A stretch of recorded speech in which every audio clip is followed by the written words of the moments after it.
in the affidavit of Sergeant Gutesa, one of the last provisions was he is asking for protective custody. Yeah. Talagang humingi siya ng witness protection eh. Mm-mm. Nagulat ako no Senate hearing, I was watching him. Sabi na niya, kaya ko ng proteksyon ng sarili ko. Niya. Oh, yun nga eh. Tapos kasama nila yung mga Panood natin yun. ex-Marines. From there, nalaman ko, from being protected, eventually he was illegally detained. Tahimik. Wala tayong kaalam-alam. Tahimik ang mga mainstream. Di ba? Kaya pala hanggang ngayon wala si Gutesa. Ano nangyari? Ngayon, pwede naman siya lumabas. Andyan yung mga 18 Marines. Pwede rin siya lumantad at sasabihin niya na ginipit na siya. Yes. Magandang hapon muli sa ating mga kasama. Nandito na naman si Kuya Goods nagbabalik. At syempre, kung di ka pa nakasubscribe, pasubscribe na lang po at hit mo na rin yung bell para lagi kang updated sa ating mga video. Grabe na ho meron lang akong itatanong sa inyo. Kayo ba, ano ho bang mararamdaman nyo pag nalaman nyo na si Ka Orly Gutesa ay bumaligtad na? Sa palagay nyo, meron bang panggigipit na dito? Kasi, inamin na ho ni Congressman Mike, o former Congressman Mike Defensor, na si Orly Gutesa ay wala na talaga. Bumaligtad na. Nakuha na siguro ng mga magnanakaw. Ang hirap. Hindi naman natin na sinisisi ang mama. Baka nagipit na. Baka meron ng ibang mga pinag-uusapan at parang natakot na. Oo, Ka Orly, kung nanonood ka, dapat nanindigan ka. Ito na, may kasama ka na 18 Marines. At lumabas na rin. No? At ito, merong usapin dito. Merong mga interview dito. Si Congressman Mike Defensor. O former. Baka sabihin nyo, Congress naman eh. Na hindi naman natin na kinakampihan itong nag-i-interview. Pero malalaman natin kung ano yung mga detalye sa mga bagay-bagay. At ikaw ba, nagtataka tayo, no? Ano nangyari sa Comelec? Ano nangyari sa Comelec ngayon? Parang iba na ata ang datingan ng Comelec ngayon, Ang nangyari ngayon, kakasuhan daw yung nag-donate o yung mga donor ng mga campaign fund. Di ba? Isang malaking kalokohan na yung mga nagbigay at nagmalasakit lang, ngayon ang kakasuhan mo. Wow, bang klase Ganto talaga ang gobyerno, gumagawa ng sariling batas. Pero, Kuya Goods, ano ba yung sinasabi mo kanina na bumaligtad na si Orly Gutesa? Ito ho yung nandito sa video. Baka magulat din kayo sa sasabihin ni Congressman Mike Defensor. Alamin natin. Llanes, na baka mayroong isa o dalawa bumaliktad dito. Sa tingin mo, hindi mangyayari? Ako, maaari mangyari. Maari. Si Gutesa nga bumaliktad. Ayun na! O ito, kikwento ko sa iyo, si Gutesa. Oo. Ayun na. Bumaliktad na talaga siya? Yes. O nagtatago lang? Hindi, bumaliktad. Bumaliktad na? Oo. Kasi kung JB ganito nangyari. Sige. This is interesting, Oo. So, nung umalis si Senador Marcoleta, nung ginagawa yung affidavit, Okay. umalis si Senator Marcoleta, sabi niya sa akin, Sir, sabi niya, anong tingin mo mangyayari? Sabi ko, alam mo, Sarge, gigipiting ka nila. Iipiting ka nila at sisiraan ka nila. Sabi niya, Sir, wala naman siguro silang isisira sa akin. Sabi ko, may pamilya ka ba sa labas? Baka may tinatago. Hindi, sir, wala po. Kamusta mga anak mo? Sabi ko, Sir, malalaki na pero nag-aaral pa rin. Pero okay naman sila. So sabi ko, yun naman pala eh. Sabi ko, yan, yung mga bagay na kailangan nating tingnan. Tapos sabi niya, Sir, ano pa tingin mo mangyari? Sabi ko, magiging kasing sikat ka ni Senator Marcoleta. Dinagtawanan pa kami. Sabi niya, Sir, ayoko ng ganon. Noong nandun na siya sa Marines, kung saan man siya nilagay physically compound, pinapirma na siya ng retraction ng affidavit. Nung pinapirma siya, pinaulit pa yun na binidyo siya. Yan na. Paano ko alam? Kasi may sinabihan siya na pinasabi sa akin. So, hindi ako magtataka. Hindi ka magtataka. Hindi tayo nag-imbento. Pero ito ang lumalabas na si Ka Orly Gutesa ay bumaligtad na ayon dito kay former Congressman Mike Defensor. Ano yung magiging laban natin dito? Buti na lang, lumabas yung 18 Marines at naghayag ng kanilang tapang. Wala na tayong aasahan. Pag ganito pala, binabantayan na lang ating mga testigo o yung mga whistleblower, ika nga. Oh. Sino naman may pakana niyan? Malamang yan, si Balulong. Oh, di ba? Yan lang naman ang matinding takot. Oo, ubod ng takot dahil naglabasan na itong mga 18 na binunyag din ni Saldico. Ang hirap. Pilipinas, kailan ka magtitino at kailan ka pababangon? Ngayon, alamin natin yung usapan doon sa contribution ng, alam mo kasi, meron kasi di ba mga kandidato na gusto lang makatulong. Minsan kasi si Tatay Digong, di ba dati, wala talaga. Kaya nagtulong-tulong yung mga iba't ibang ahensya o individual para din sa kandidatura ni Tatay Digong. Ganon din ito si Senador Marcoleta. Pero wala namang problema doon eh. Di ba? Walang problema doon. Ibig sabihin, gusto ng taong bayan, gusto ng tao yun, bukal sa loob niya, tumulong, pero parang ang lumalabas, kakasuhan daw. Ha? Nakakagulat ata ito. Paano nangyari? Yung mga donor na ngayon, ang kakasuhan nyo, ganun ba yun? Usap upang hinga ng mas malinaw na ikangay sagot ang maraming nagsasabing kontrobersyal na naging desisyon ng Commission of Elections. Marami po ang nagtataka, nagtatanong, anong nangyari? Nangyari? So alamin natin mula sa mismong chairman ng COMELEC, si Chairman George Garcia. Chairman Garcia, good morning po. Johnny Banyas, Runa Sino, live na po tayo sa DWIZ, Aliw Channel 23. Chairman. Good morning po, Chairman. Magandang umaga po. Pakinggan nyo yung paliwanag ng chairman dito. Kung ikaw ay hindi mo matatanggap, kung ikaw yung donor, lalong magagalit ka.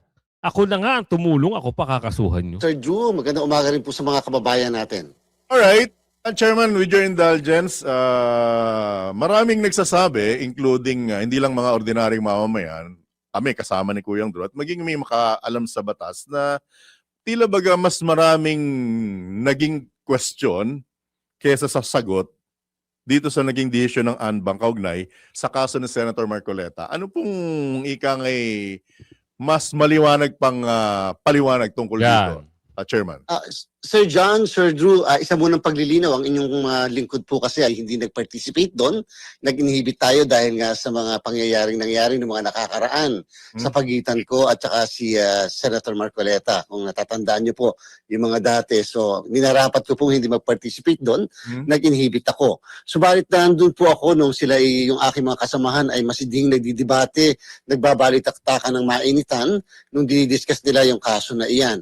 Okay, ano po ba ang nangyari? Ano ang kadahilanan? Ito po 'yon. Si Senator Marcoleta po ay inimbestigahan ng aming Political, Finance and Affairs Department sapagkat may naging issue dati na mukhang hindi tumutugma ang kanyang SALN at ang kanyang SOSE, yung Statement of Contribution and Expenditure, dahil lumalabas, may ginastos siya pero hindi naka-reflect doon sa kanyang SOSE yung mismong may nagbigay ba sa kanya, dahil kung siya mismo ang gumastos, parang hindi ma-justify yung paggastos na yon base sa kanyang na-report na SOSE nung taon na iyon. So yan po inimbestigahan ng aming opisina na yon, inalam, kasi ang unang katanungan dyan, paano kung yung isang kandidato ay hindi nag-report nung mismo nag-contribute o nag-donate sa kanya sa kampanyahan. So yun po yung muna yung kaunahang katanungan. At ang naging depensa po niya, siyempre isa sa mga naging depensa niya ay hindi pa siya kandidato at the time na binigay ang donasyon, sapagkat ito'y naibigay, makatapos siya mag-file down ng kanyang kandidatura, pero hindi pa siya kandidato dahil mag-i-start pa lang siyang kandidato sa unang araw ng kampanyahan na nakalagay po sa kaso ng Piñera versus Comelec, at yan din po ang nakalagay sa batas na Republic Act 9369, yung Automated Election Law, na nagiging kandidato lang daw ang isang nag-file ng candidacy sa unang araw ng kampanyahan, 90 days sa national position at 45 days sa local na posisyon. Okay, ang hindi po pagdideklara ng contributors o yung mga nagbigay sa iyo ay nakalagay po dapat yan sa Section 109 ng Omnibus Election Code. Yan po ay piniprescribe talaga, dapat ilagay yan. Siyempre, issue yan ng accountability at saka transparency. Pinagugulo nyo lang ang usapan. Ha? Pinagugulo nyo lang ang usapan. Ano ba ang purpose na itong mga fund na ito? Ito ay tulong ng isang individual para dito sa isang kandidato. Kung wala naman masyadong kakayahan, di ba? Marami hong kaibigan, marami hong kamiyembro, marami ho ang gustong magmahal, marami ang gustong tumulong. Yun pa ba ay isang paglabag na mga sinasabi nyo? Parang nakakagulat naman. Di ba? Sila, gumawa siguro sila ng batas na yun ay bawal, pero pag inungkat mo yung mga kakampi nila, baka makitaan mo, may nagpondo pa. Sino ba nagbunyag yan? Di ba? Oo. Pinonduhan itong si 2000 at saka si 2000 at saka si Lacson. Ayon kay Aling Ledesma. Di ba? Tapos ngayon lalabas. Diyos ko po, Karudi. Oo, kaya wala na talaga. Pinipinis na nila. Maswerte na lang at nawala yung naalis na yung kaso ni Senador Marcoleta. Bakit? Baka natakot, sabi ni Aling Ledesma. Baka hindi kinaya yung power. Malamang. Baka ito na yung susunod na Vice President. Hindi pa kayo magtigil-tigil. Ngayon, sa sobrang galit, alam niyo ba may balita pa ha? Ito nakakapagtaka. Magbebenta raw ng tawag dito, si Bangag ay magbebenta raw ng ari-arian para itulong. Diyos ko! Naku. Huwag niyo kaming pinagluloko. Nagnanakaw nga kayo tapos itutulong niyo. Huwag kami. Iba na lang, ha? Iba na lang paglulukuhin niyo. Oo. Baka ikwento niyo sa mga batang hindi pa masyado mature ang utak. Pero kami, sasabihin niyo magbebenta pa kayo ng ari-arian. Para saan? Huwag kami. Marami hong nagalit. Baluarte ni Abalos at Marcos sa Mandaluyong Kali Survey. Sino ang malakas? Sino nga ba? Ito ho marami na ho ang nagsosurvey. Hindi na natin kilala yung iba, pero ibang mga vloggers, mga nakilala natin mga noon pa. Pero isa lang talaga ang lumalabas ang resulta. Duterte. Walang iba. Ipasok natin. Baka sabihin nila niloloko. Ito ay credit to the owner, si Kuya Jay. Si Kuya Jay. Kuya Jay, shoutout sa iyo Tuloy-tuloy mo lang yung pag Kali survey mo para mapakita natin sa ating mga kababayan kung sino talaga ang malakas. Sino ba ang malakas? Pasok. Survey, sir. Survey about sa Presidente sa 2028. presidente. 1 billion yes for Duterte. Yan. Bakit, sir, Duterte? Kasi puro ang administrasyon niya, wala ka makuha mabuti. Puro Kita nyo na? mga adik pang nagkalat ngayon sa kalsada. Okay, sir. Kaya kung ako tatanungin yung yung war and drug ng ating Tatay Digong, dapat mabalik kung ako tatanungin masagasaan yung adik. Yung mga adik lang naman ang galit dyan Sa ngayon, wala akong katras-tras sa administrasyon ng Marcos. Nagamit lang si Sara Tama. Duterte ka doon. Yan na. Upo! Kayo, sir. Hindi na ako sa pagka-presidente. BBM ako. BBM. Pero tapos na yung termino niya, sir, 2028. Prime Minister yun. Prime Minister. Kita mo yung mga pagpapakalat ng mga bulagers, no? Gusto nilang maging prime minister daw itong si Kuya. Bakit? Bakit gusto mo? Takot ka ba sa mga Duterte? Tatanong lang kami bakit gusto mo maging prime minister ng amo mo? Okay, thank you, sir. Sara. Ayun, Sara. Bakit, Sara, sir? Wala lang, basta Duterte. Okay, sir. Alright, mga kababayan, dito po tayo sa Kalintong, Mandaluyong, no? Dito Ay, po si tayo ano pala to? Subscribe nyo si Kalye 25 Vlog at saka si Kuya Jay. Sila yung magigiting na nagkakali survey. Pakisupport to ating mga kababayan. Itong magagaling na mga vlogger ito So lagi yan naka-live sa Manila Bay. So kita nyo naman walang ibang sinisigaw ang ating kababayan, kundi, BP Sara. Gusto niyo ba ituloy? Marami pa kasi tayong tatalakayin patungkol dito sa mga walang kakwenta-kwentang mga oo. Eto, hindi ko alam kung lumang video na ito, pero parang hindi maganda pakinggan, panoorin, eh. Alam mo, kilala niyo ba yung paring gumamit ng pinagbabawal na candy na umamin sa media na siya ay lulong at 16 years daw siya na nalulong doon sa pinagbabawal na candy. Anak ng bugi, sila yung mga nananawagan na BP resign, Sara resign, Sara. Wala kang kwenta para sabihin yan. Wala ka sa posisyon para sabihin yan. Hindi ka, hindi ka paniniwalaan ng tao dahil may dungis ka. Nagmimisa pa kaya ito? Oo. Kilala nyo ba ito? Pasok natin. Divisions Aray ko in po. our society. Kilala Our nyo. father- Ayan, kilala nyo yan. Kilala nyo. Oo, siya si Flaby. Hindi ko na masyado kasi maraming muka. Baka, oo, alam nyo na. Diba?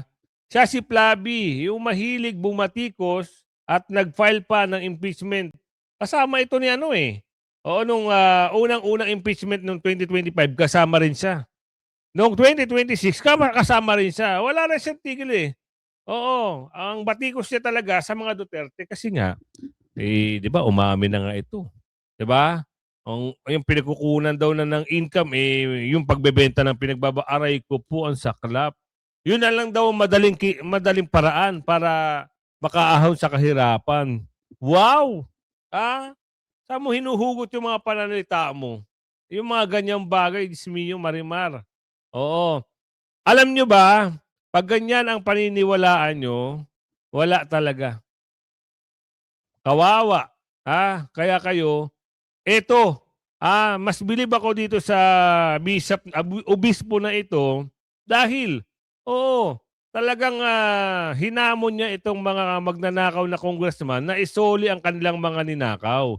Kesa doon sa isa, ay Flaby, mas ito makatarungan kung ano maririnig nyo dito, mas kapanipaniwala. Yan ang pakiusap ng isang obispo sa mga kongresistang sangkot sa flood control corruption. Sinabi yan ni Novaliches Bishop Antonio Tobias sa harap mismo ng mga kongresista sa kanyang Thanksgiving Mass sa Batasang Pambansa. Hinamon niya ang mga sangkot na kongresista na lumantad, magpakatotoo at isauli ang mga ninakaw na pera ng bayan. Matatanda ang may mga kongresistang iniimbestigahan ngayon ang Independent Commission for Infrastructure o ICI dahil sa flood control scam. Unang nagbabala si Ombudsman Boying Remulla na higit sa 10% ng mga kongresista ang posibleng makaladkad sa issue. Kabilang naman sa mga unang nakasuhan. Wait lang, 10%. Bakit hindi nyo pa ilabas? Bakit pinapatagal nyo pa? Asa na ba yung mga kongresista na yan? Ito ngang mga sinasabi nyo na, na kinasuhan na DE, si Alcantara at si Sally, na-absuelto na, wala na ngang kaso. Ano pa yun? Nilaloko nyo na kami. Ang hirap nyo na paniwalaan ngayon. Diba? State witness na ngayon yung tatlo. Si Norberto ba yun? Oo, tsaka si Alcantara, tsaka si Sally. Sila na ngayon ang state witness. Ano nangyari? Sabi madali lang i-bend ng law. Diba? Pagkakampi nila, napakasimple lang.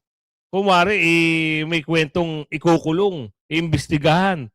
Ayun na pala. Nagawa na ng kwento. Sunod nito, baka mamaya makalayaan na. Si dating Congressman Zaldico. Tumigil na kayo. Have pity on your people, on our people. Yung mga may alam. At kung kayo mismo ang may sala, lumabas na lang kayo at sabihin ninyo, mas malaki pa ang aming mercy, both from your people as well as from your God. If you come out and give what you have stolen. Kung ano yung mga pinagnanakaw nyo, ito sabi ni Father, obispo, aminin nyo na lang. Para mas mapatawad pa kayo. Humingi na kayo ng tawad, mga magnanakaw. Diba?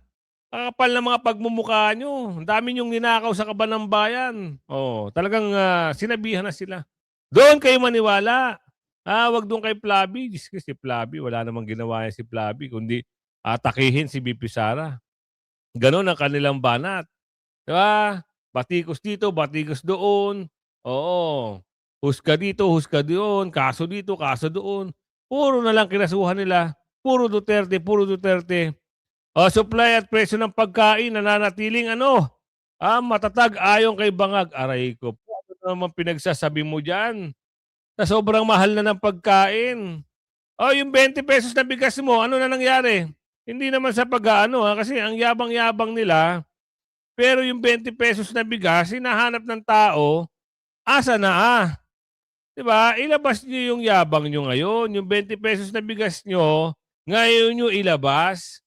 Diba? Yung ngayon ang kailangan ng taong bayan yan yung 20 pesos. Talagang tatangkilikin yan. Dahil sa mahal ng bilihin ngayon. At bukod doon, mas lalaki pa ang gastos din ng taong bayan. Doon pa lang sa gas nila, yung sahod nila isang araw, wala na. Tama, mali.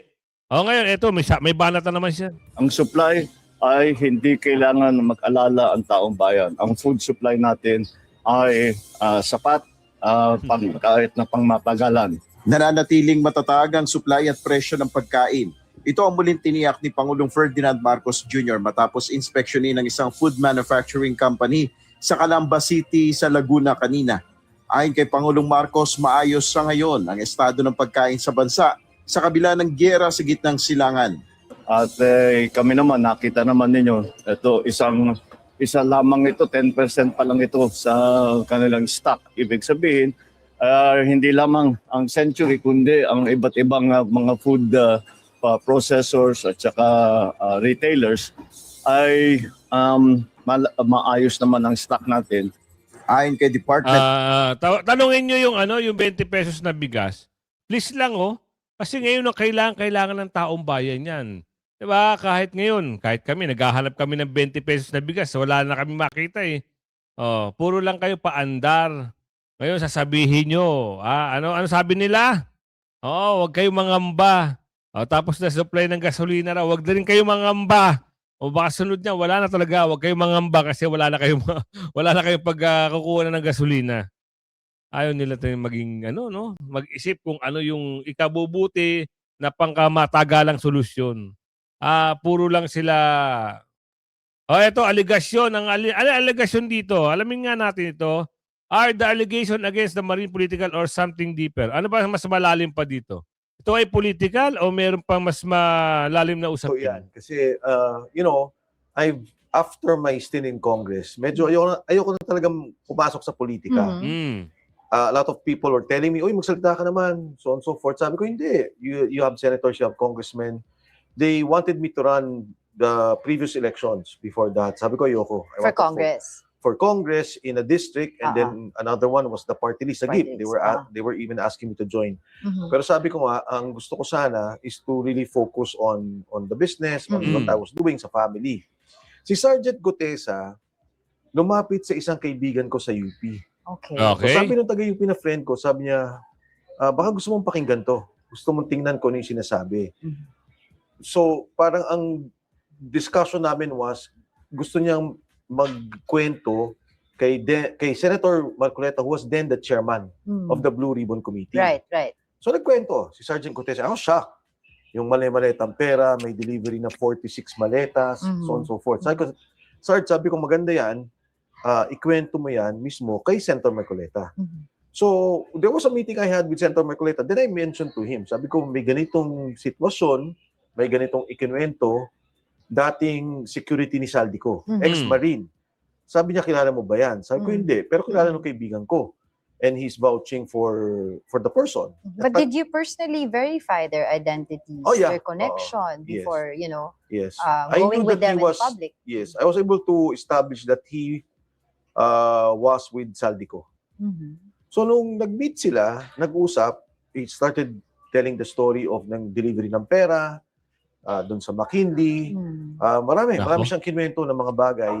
So sabi ni Senator Marcoleta, baka pwede magsalita ka na. Mhm. In fact, ang sabi ko nung una, Kadante, ang gusto sana ni Sergeant Gutesa, mag-usap-usap sila ng mga kasama niya at sabay-sabay silang lalabas. Right. Tapos, Well, at that time, sabi ni Senator Marcoleta, baka huling hearing to ng Senate Blue Ribbon Committee, hindi na marinig yung kwento mo, Panig din. hindi na malalaman ng bansa.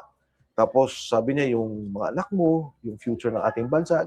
It was a long talk that they had. Mhm. So eventually sabi ni Sergeant Gutesa, okay, I will join. I will join Appear. the hearing of the Blue Ribbon Committee. After that happened, in the affidavit of Sergeant Gutesa, one of the last provisions was he is asking for protective custody. Yeah. Talagang humingi siya ng witness protection eh. Mm-mm. Nagulat ako no Senate hearing, I was watching him. Sabi na niya, kaya ko ng proteksyon ng sarili Sarili ko. niya. Oh, yun nga na. eh. Tapos kasama nila Panood yung mga natin yun. ex-Marines. From there nalaman ko, from being protected, eventually he was illegally detained. Talagang inano na siya, inipit na siya, pinasay na siya Ganon? ng ibang affidavit retracting what he previously stated. ibig sabihin, wala tayong kaalam-alam. Si Sergeant Gutesa, hindi pinakita sa media na dinetain pala, illegally detained, sabi dito. Kaya naman pala, baka nagkaroon ng, hocus-pocus habang nandoon sa detention. Diba? Pero kung nagsabay-sabay ito, malamang may kalalagyan talaga ito. Saka nagtataka tayo hanggang ngayon, itong The Big Fish hindi lumalabas, ano? At saka wala silang masyadong ere dito sa mga mainstream media. Yun ang nakakalungkot. Bakit kamo? Ganun talaga. Pag siya ang boss, bawal siya expose. Wala magbabayad sa mga tao nila, sabi ni Aling Ledesma yan. Diba? Anong sabi ni Aling Ledesma? Sila lang naglolokohan, pati tayo dinadamay sa kalokohan nila. Illegally detained, walang alam-alam ang mga Pilipino na ito pala ayun sinabi inamin dito sa interview. And And for... sinasabi pa niya na nangako daw at saka si Senator Marcoleta na magbibigay ng pera. Yeah. Mm-mm. When that happened, yun na yun, nawala na.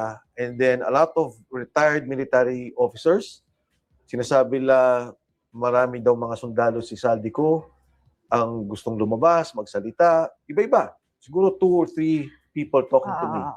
Eventually si Atty. Baligon nagsabi sa akin. In touch sila, nag-usap sila, and they will come out. Mhm. So sabi ko, at may mga kasama silang mga sundalo na retired officials helping out. And sabi ko sa kanya, okay, kung ano yung matutulong ko, I will help you. Mm-mm. I knew about what they will say maybe 2-3 days before Mhm. na hindi pa klaro kasi hindi ko pa nakita yung signed affidavit. Mm. Alam ko lang more or less yung gist of what they will say, yung draft ng affidavit nila. Mhm. Tapos yun na, they went to Club Filipino, they came out, and then from there, mula noon and until now, I'm helping them. Okay. So, Paano pala, Congressman, ano pala mangyayari dito na yung kinulong siya, ibig sabihin, tahimik, wala tayong kaalam-alam. Tahimik ang mga mainstream. Di ba? Kaya pala hanggang ngayon wala si Gutesa. Ano nangyari? Ngayon, pwede naman siya lumabas. Andyan yung mga 18 Marines, pwede rin siya lumantad at sasabihin niya na ginipit na siya. Ginipit siya habang nandun, illegal na dinetain siya ng illegal. Di ba? Buti nga hindi kinontempt di ba? Ngayon na mahirap pag kinontempt. Parang nangyari na yan. Kailan ba yung dati na parang kinontempt tapos napaamin? O naalala nyo yung si Tatay Digong ay yung ginigisa dyan sa Tuadcom na ang kanilang pangunahing witness kuno, eto si Karma, na sinituro niya si Tatay Digong lahat na may pakana. O ano nangyari, di ba? Parang kinulong, tapos nakalaya, tapos witness na, aray ko po. O asa na ba nga si Karma ngayon? O wala na rin. Dapat siya nga yung nag-witness doon sa Dahig, pero hindi nila, di ba? Hindi nila ginawang witness Baka umamin. Nang tinutusan sila, may nagturo sa kanya para ikanta, ilaglag si Tatay Digong. Tuloy! before we move forward to the 18 Marines, you mentioned Gutesa. Yes. You said he was illegally detained. Ayan, By whom? So para may context tayo. Nung tinatanong noon ako, sabi ko nga, nasa Marine siya. Then I found out, sabi nila, nasa MC2, which is the Marine Intelligence Group, Right. which is, I think, his group before. And Ngayon, they were hindi ko na alam. denial eh. They were denial, di ba? Na Yeah. lumabas na wala siya doon. Yes, they would deny it, and I guess until now, they will deny it. Mhm. Pero But you stand by your information? at the time when I said it, hindi ko lang alam kung tugma eh. Baka nung sinasabi ko yun, nilipat na naman Nalipat siya. na siya. But the whole period, no, that period, time period, totoo yung sinasabi ko. But would you know where he is right now? As of now, ang balita ko, nasa probinsya. He's still in the Philippines. Somewhere, some province here in the Oo. Philippines. Kasi syempre, meron tayong mga nakikita mga balita din na sinasabi, he's out of the country already, Yes, with yes. the family. So, Yes. with your information, he's still in the Philippines. Baka din hindi ko na rin alam. Baka umalis na rin with the family. Hindi pa siya hindi siya kumontak sa'yo whatsoever. Wala eh. Ang nangyari kasi sa amin, Angela, wala akong direct discussion sa kanya. Mhm. So, before ata, nadadalaw siya nung kanyang mga kasamahan, Mhm. napapahiram siya ng cellphone. Yun. Lumabas din ang katotohanan na Ito ngayon lang din natin to nalaman. At ako ay na-shock din dahil hindi nila nilabas sa media. Ngayon lang nilabas ni Representative former Congressman Mike Defensor itong balita na ito. Talaga nakakagalit Oo. Gusto lang ng tao na ihayag ang katotohanan, gigipitin, gagawa ng kwento at kinulong pa. Kaya kung umabot ka sa video natin ito, ako ho ay ang ganda ng paglalambing ko sa inyo. Like, share nyo yung video, tadtadin nyo ng like. Yun lang ang hiling natin Hanggang sa muli Bye-bye!